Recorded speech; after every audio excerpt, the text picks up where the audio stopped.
Hello student, कैसे हैं आप? आई होप आप सभी अच्छे होंगे। प्यारे बच्चों, आज हम करेंगे कक्षा 8 के हिंदी के एडग्रेड अभ्यास पुस्तक के पाठ 13 को। इस पाठ का नाम है बच्चों, ना ये समझो कि हिंदुस्तान की तलवार सोई हुई है।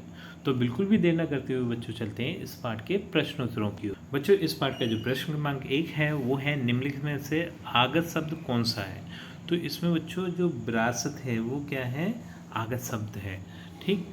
प्रश्न क्रमांक 2 है वो है, वीर रस का स्थायी भाव क्या है? वीर रस का स्थायी भाव होता है बच्चों उत्साह। ठीक।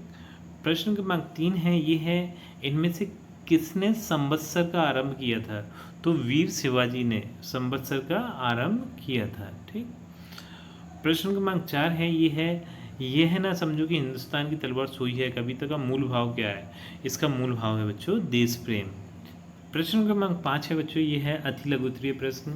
ये है, हमने संसार को कौन सा संदेश दिया है? तो हमने संसार को बच्चों शांति का संदेश दिया है। पूरे संसार में ये फैलाया है कि हमें शांति से रहना चाहिए। ठीक है। अब प्रश्न क्रमांक 6 है ये है, कविता में वीरों को किस बात का उल्लेख किया है? तो बच्चों कविता में वीरों के शौर्य और पराक्रम का उल्लेख किया गया है। ठीक है। प्रश्न क्रमांक 7 है ये है, ना ये समझो कि हिंदुस्तान की तलवार सोई हुई है। डॉट डैश में लिख दिया इन्होंने, कविता में कौन सा रस नहीं थे?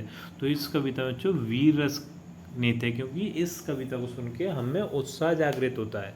ठीक। जो प्रश्न क्रमांक 8 है वो है, आगत शब्द किस प्रकार के शब्द होते हैं?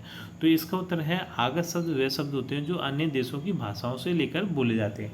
जो हिंदी भाषा है बच्चों उसमें बहुत सारे देशों की भाषाओं के शब्द बोले जाते हैं, तो उन शब्दों को हम क्या बोलते हैं? आगत शब्द बोलते हैं। बच्चों प्रश्न क्रमांक 9 है वो है, रस की परिभाषा देते हुए किन्हीं 4 रसों का नाम और उनके स्थायी भावों का लिखिए। तो इसका उत्तर है, काव्य को पढ़ने सुनने से जो आनंद की अनुभूति होती है उसे क्या कहते हैं? रस कहते हैं।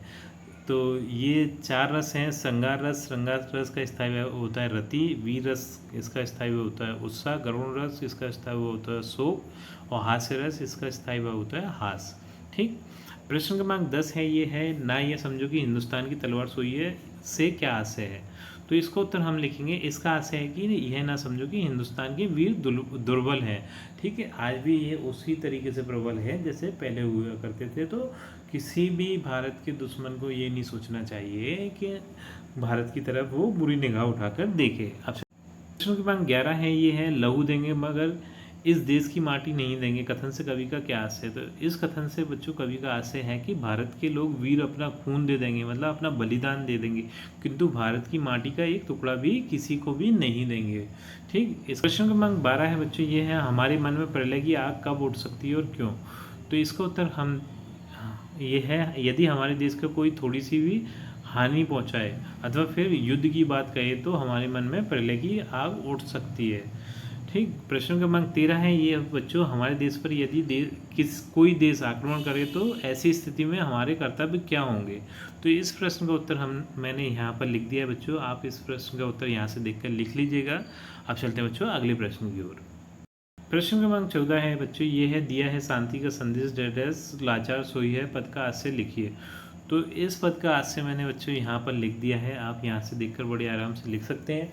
तो बच्चों इसी प्रश्न के उत्तर के साथ हमारी ये वीडियो कंप्लीट होती है। आई थिंक ये वीडियो आपको अच्छी लगी होगी। यदि वीडियो आपको अच्छी लगी तो वीडियो को लाइक करिए, चैनल को सब्सक्राइब करिए।